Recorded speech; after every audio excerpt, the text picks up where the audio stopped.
Today we will discuss the chapter Union and Territories.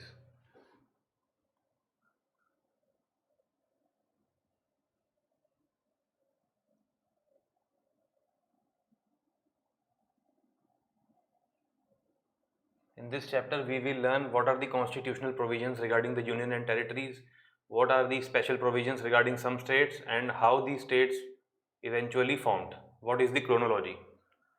So Article 1 tells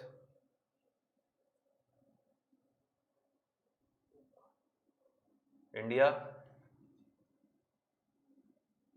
that is Bharat,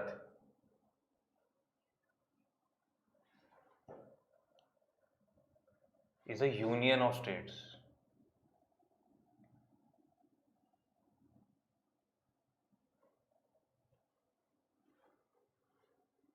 Union and territories are in part 1 of the constitution, and article 1 to 4 deals with it. In article 1, India, that is Bharat, is a union of states. Bharat is a Hindi term, India is an English term. So therefore the constitution assembly persons were confused, that is to use English word or Hindi word, so they used both the words. And this article 1 signifies two things. First of all, the type of polity, that it is union of states, and the name. So article 1 tells about what is the name of the country and what is the type of polity existent in the country.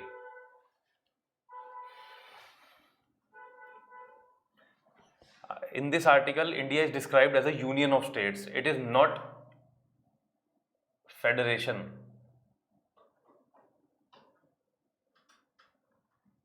Because India is not the result of the coming together of different states as in the case of America. So though the polity is federal in nature, but the tilt is towards union. Therefore, they have used the term union of states and not the federation of states as like in America. All the provisions of the constitutions are applicable across all the states, but there are special provisions for some states, as in case of part 21 in the constitution. Part 21. What are the states for which there are special provisions?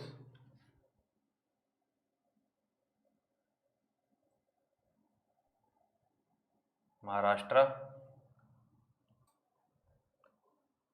Gujarat, Nagaland, Assam, Manipur,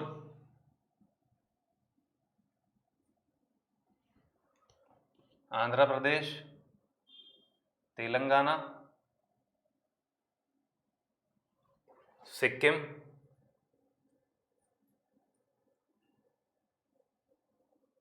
Mizoram, Arunachal Pradesh,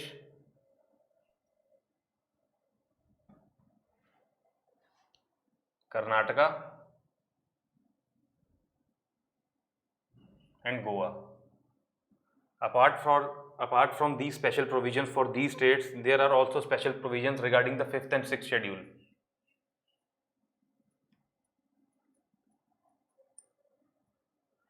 What are the special provisions of these states and what is 5th and 6th schedule? What are the provisions in these schedule? We will discuss in future chapters. Then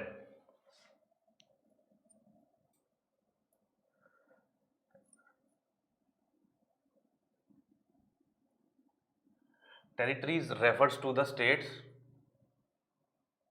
plus union territories plus acquired territories which India acquired from time to time. So territories is a wider connotation which includes the area of states and UTs plus also the India which the territories which India has acquired. And what are the examples of acquired territories?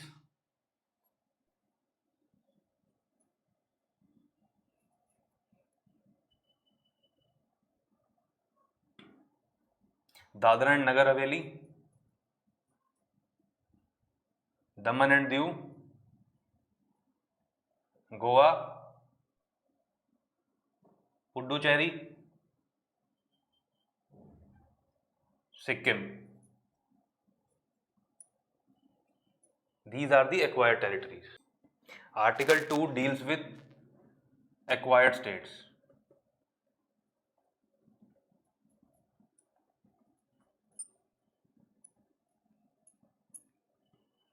Article 3 deals with changes in the existing state.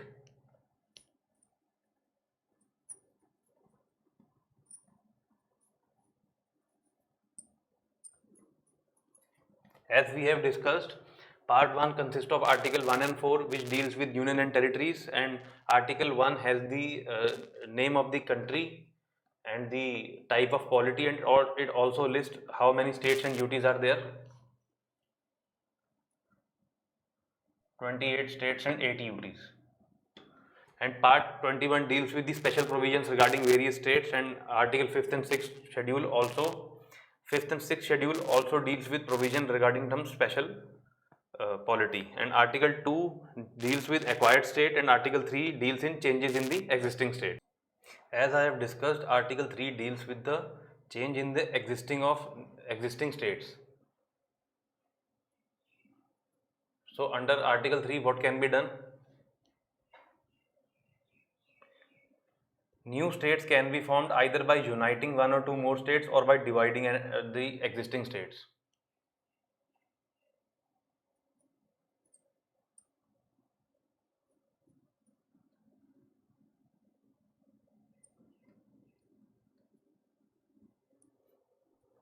Another provision is that area can be increased of any states. Another provision that area of a state can be decreased. Last provision is name can be altered.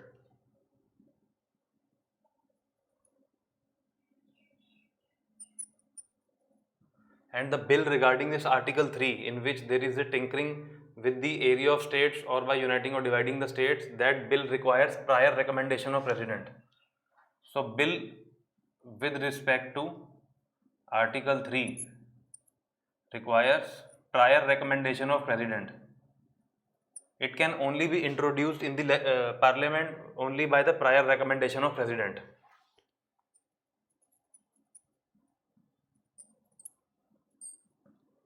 And second, the president has to refer this bill to the concerned state legislature to get the opinion of that legislature.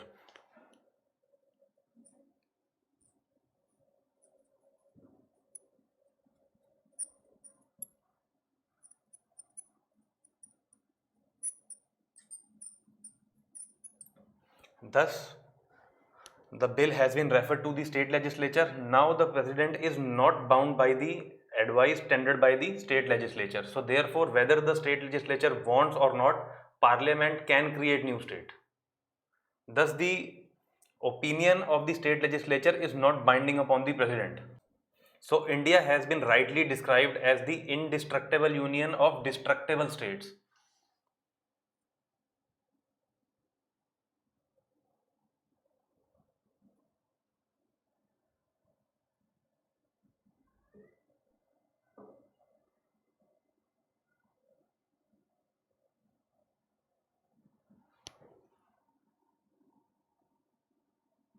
The meaning of this term is that union, India as a whole cannot be destructed.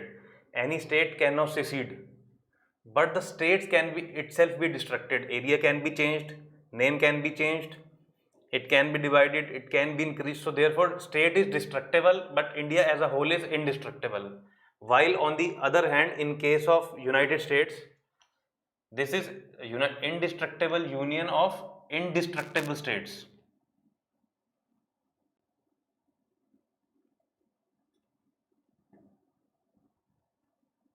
Even states cannot be altered. It is guaranteed in the Constitution, American Constitution itself. And the changes regarding this Article 3, Supreme Court held that it is not the constitutional amendment. So therefore, if something is not constitutional amendment, so it can be done by a simple majority.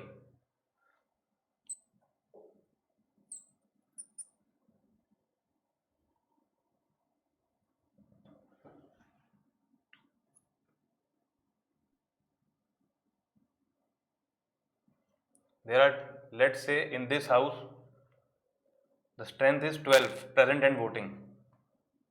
So what is simple majority? 50%, that is 6 plus 1. 7 votes are required to create a new states. 50% the people legislators present in the house, 12, 50% of the present, that is 6 plus 1 more vote, so 7 votes are required. In this way, simple majority, not the absolute membership of the house, not the entire membership, not the 2/3, only simple majority present and voting, because it is not a constitutional amendment act. When we deal with the constitutional amendment acts, we will discuss in detail what are these various provisions. But if India wants to secede the territory, so it has to pass a constitutional amendment act. This is the advice tendered by the Supreme Court. If you want to cede a territory, then constitutional amendment act is required.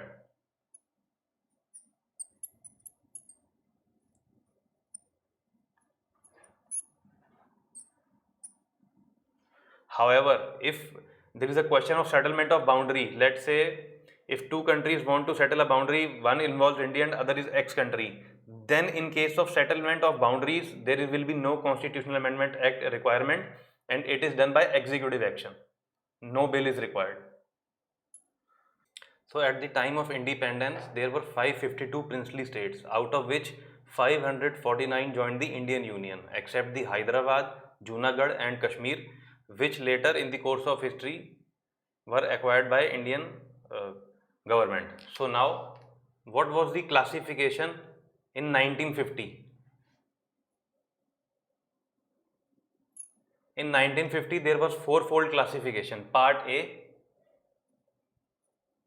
Part B, Part C and Part D. So how to remember what were the states in the Part A, B, C, D? The trick is that power of union is greater than that of states, then the power of states is greater than that of UTs. So in Part A, there were the states which were British provinces, British India provinces.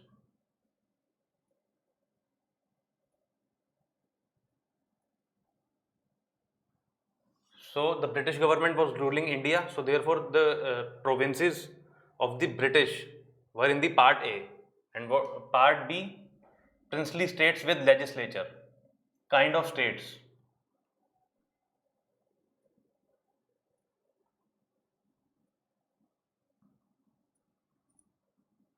And in Part C, chief commissioner provinces, kind of you can have the analogy with UTs.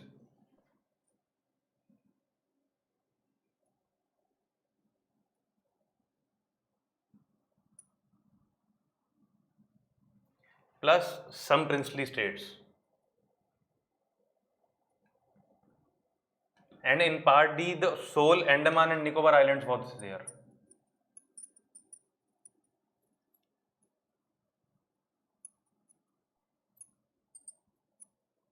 For the prelims point of view, you have to remember what was the classification in the 1950. Then after that, there was the agitation regarding that states should be divided on the basis of language. So therefore, there was the formation of commissions.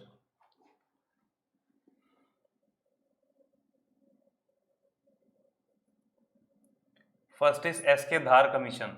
Dhar Commission. It is formed in 1948. This commission recommended that language should not be the criteria for the formation of states, rather administrative convenience should be there. So it rejected the formula of language. So the advice tendered by this commission was not accepted, and that it led to formation of new commission, JVP Commission. Jawaharlal Nehru, Vallabhbhai Patel, Pattabhai Sitaramaiah. This commission was also formed in 1948. It also rejected the criteria of language.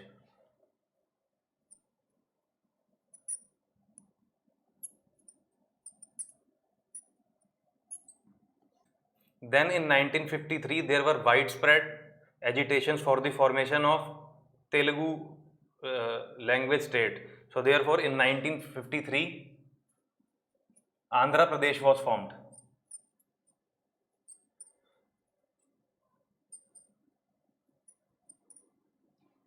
and after that there was the formation of new commission, Fazl Ali Commission.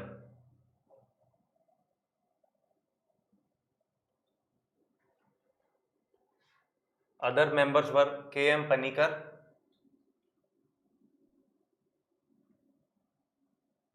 plus H.N. Kunzru. It broadly accepted the language as a criteria for the formation of new states.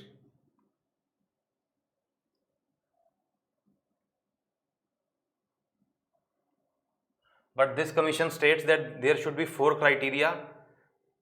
Language as a broad parameter should be there, but there should be 4 criteria, which if met, then new state can be created.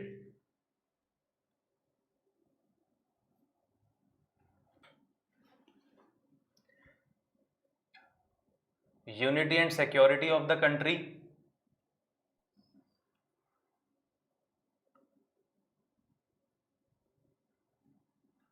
cultural and linguistic homogeneity,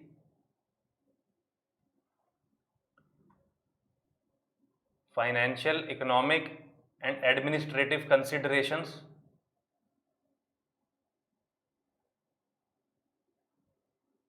and then planning and promotion of welfare of people. So these factors should be taken into account for if you want to form a new state. This was the advice tendered by the Fazl Ali Commission. After that, therefore, Reorganization Act of 1956 was passed and 14 states and 6 union territories was formed. Now we will discuss what is the evolution of the new states, how the new states came into being, what is the chronology and how to remember this. So now we will discuss the evolution of formation of states through map.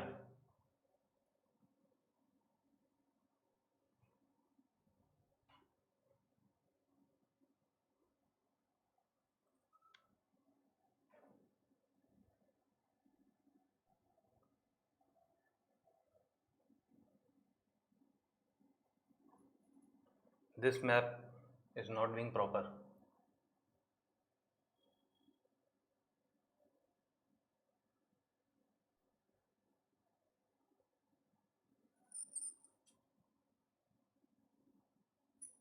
To have a rough idea, first of all, it started with the western region,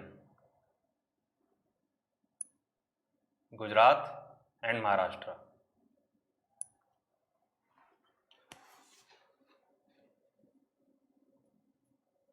In 1960, the state of Bombay was bifurcated into Maharashtra and Gujarat.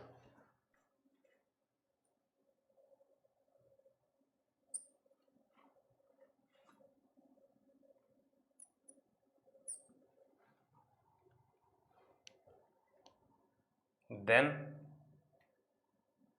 Dadra and Nagar Haveli.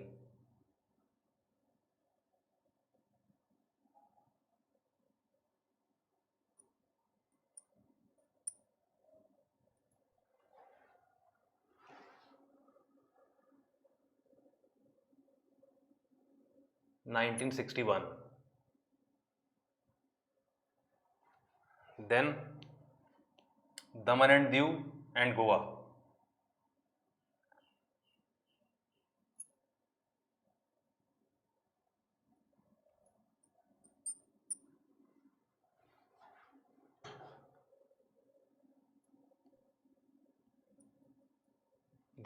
Goa was formed as UT and not as a state, again in 1961.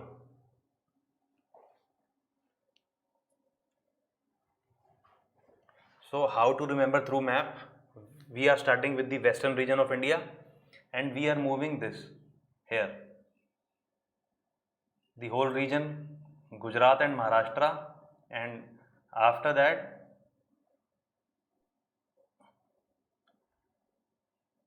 Dadra and Nagar Haveli, then again circle Daman and Diu and Gujarat. After that Puducherry,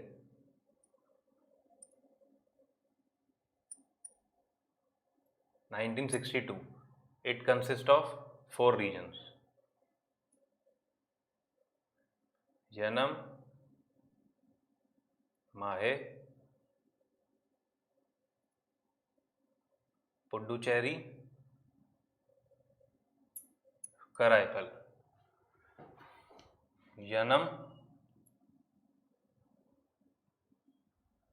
Puducherry, Karaikal, Mahe. So then we are moving towards southern India, from the western region to southern India. First, then second. Then after that we are completing anti-clockwise movement. We are going to Nagaland.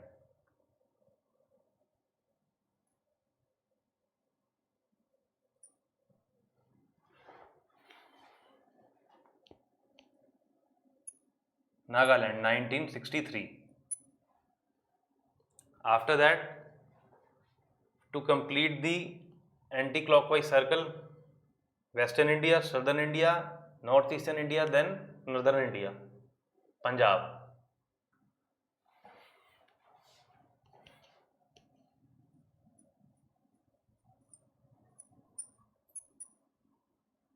(1966).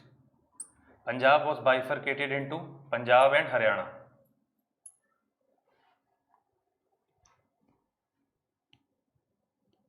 So we have completed the anti-clockwise circle. Western India, Southern India, in Northeastern India, Nagaland, and then in Northwestern India,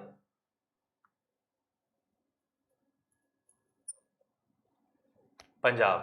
1960, 61, 61, 62, 63, 66. You have to remember like this till now. After that, again we have completed the anti-clockwise circle. Now again we are going clockwise. From the Punjab we are going to Himachal Pradesh.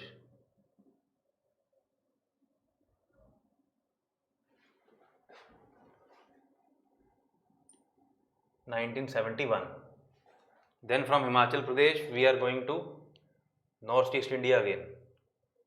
Here, except the upper state and the lowermost state, southern and the northern state of Northeast India, that is except Arunachal and Mizoram. What are the states left after Nagaland? Manipur, Tripura and Meghalaya.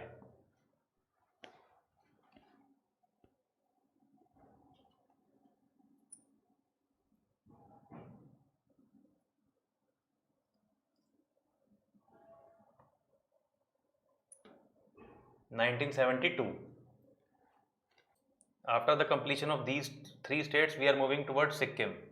This is our final destination.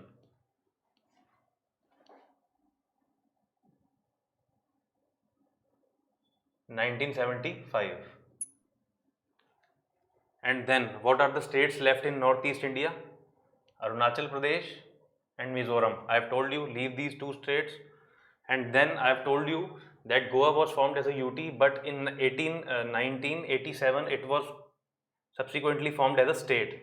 So therefore these 2 plus Goa, Arunachal plus Mizoram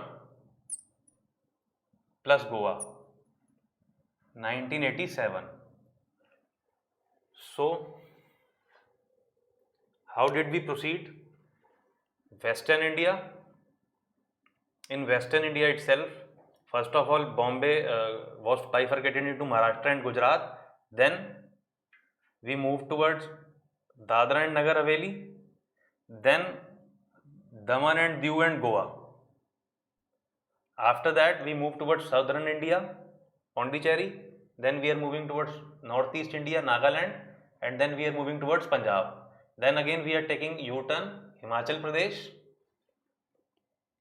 Manipur,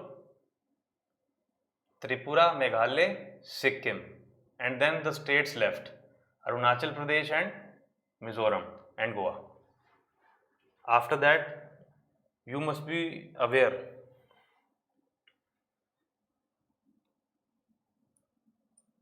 Uttarakhand, Chhattisgarh, Jharkhand in the year 2000. Then Andhra Pradesh was bifurcated into Andhra Pradesh and Telangana.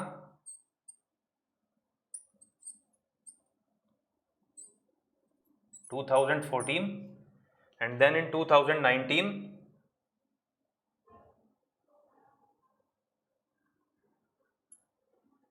the state of Jammu and Kashmir was bifurcated into the UTs of Jammu and Kashmir and Ladakh.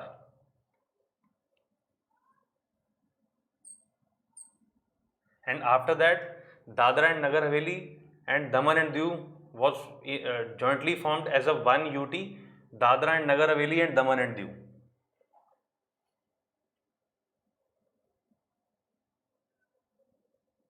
And Daman and Diu. So this is the evolution of Indian states and UTs. I hope this video will be helpful in remembering you the concepts as well as how to remember this chronology. Thank you.